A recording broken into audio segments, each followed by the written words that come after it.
Orasyon para pangkaligtasan sa paglalakbay upang ikaw ay maiwas sa panganib tulad ng aksidente, upang ikaw ay hindi masasaktan ni masugatan.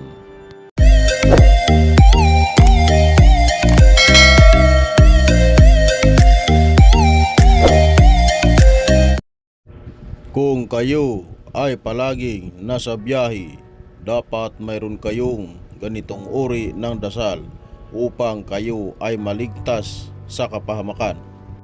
Sa video na ito, ako ay magbabahagi ng 3 uri ng orasyon pangkaligtasan sa paglalakbay, kaya panuorin mo ito hanggang dulo para matutunan mo ang simpleng pamamaraan na ibabahagi ko. Unang gawin, kumuha ng isang basong tubig at usalin ng pabulong ang orasyon na ito ng 3 bisis, at pagkatapos iihip ng 3 bisis sa tubig bago ito inumin.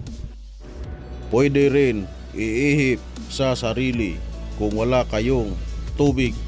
Una ang orasyon ng 7 Arkangeles. Maligtas ka sa anumang uri ng panganib: Igusom, Egypto, Laog Ragat, Lias, Giparumpas, Salbami. Pangalawang orasyon: Isit, Itak, Inatak, Idios, Gidios, Didios, Dios, Dios, Dios, Igusom, Gabinit Dios.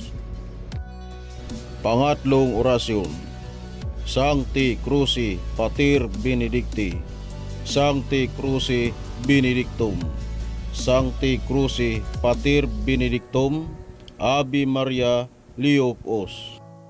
Usalin po ng tag-3 ulit ang orasyon na ito at iihip ng 3 beses sa isang basong tubig bago inumin.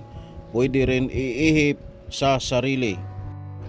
At kung bago ka pa lang napadaan sa channel na ito at ikaw ay mahilig sa ganitong usapin, ay inaanyayahan kita na kalimbangin ang bell button upang lagi kayong updated sa susunod ko na mga upload. Maraming salamat sa inyong lahat. Hanggang sa muli nating pagkikita.